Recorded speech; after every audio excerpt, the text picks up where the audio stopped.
Thank you very much,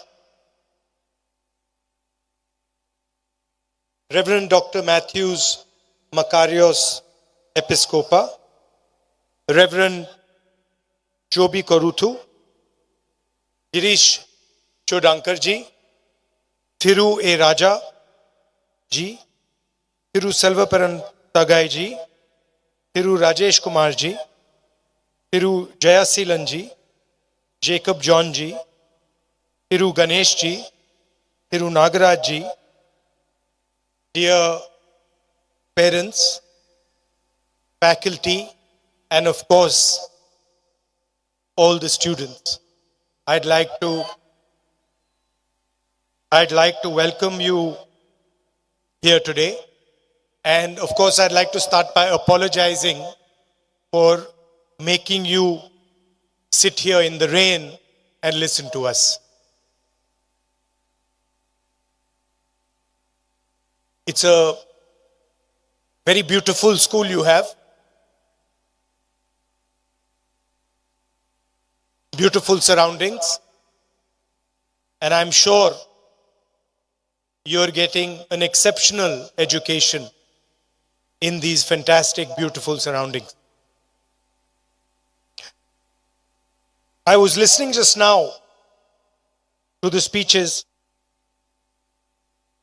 and I heard Reverend Makarios' speech. And in the speech, he mentioned about information and about how these days there's the information age, information is freely available. And we hear every day IT revolution, AI, data. We hear all these words and we hear that this is the information age where information is freely available, accessible. But the job of an institution, of a school like this, is to create people who are able to look at the information, turn the information into knowledge, and even more importantly, to behave with wisdom. Because if in the information age we do not have wisdom and we are carried away with information, the world will become a very unpleasant place. We will fight with each other, we will harm each other, and so schools like this have a very important place because they turn young students into wise citizens. So I'd like to thank all the teachers, all the faculty who are doing this tremendous work, not just for your school, but for the entire nation. Just before I came here, I had a chat with some of your students. 10 young ladies from 7th grade had a chat with me, and I asked them a few questions. And I asked them, tell me,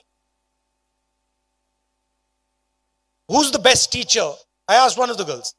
I said, tell me, who's the best teacher who teaches you? And she said, I'm sure she's here. And she said, Alice ma'am. So I'd like to see where Alice ma'am is. Can I see, is Alice ma'am here? No? There's Alice ma'am. So I asked them, I said, why is Alice ma'am a good teacher? Why do you consider her such a good teacher? And they immediately answered with a few things. They said, she listens to us. She treats us with love and affection. She's kind to us. And she makes us have fun while we study. Now, I was talking about information, I was talking about knowledge, I was talking about wisdom. But if you want to teach somebody, or if you want to learn, you need an atmosphere like the one Alice ma'am has created.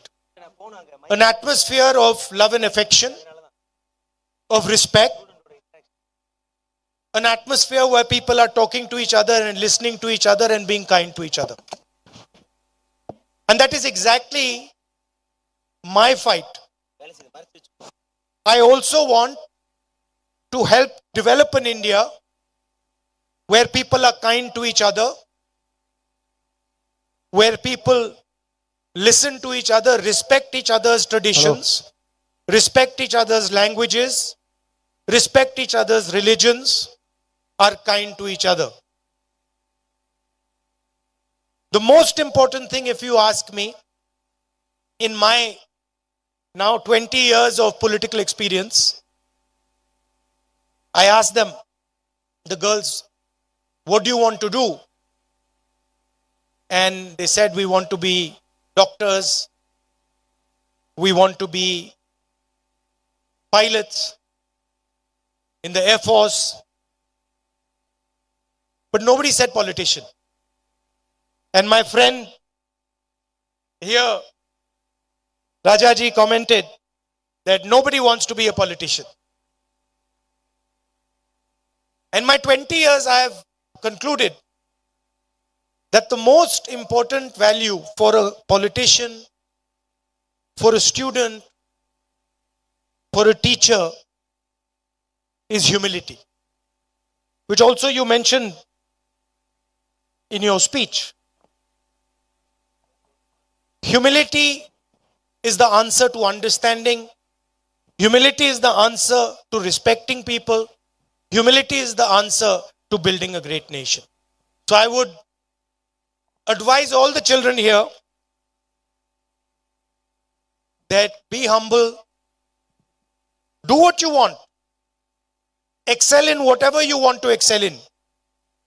Hold your ground, do not be pushed around, do not be frightened, but most important, retain and develop your humility. Thank you very much.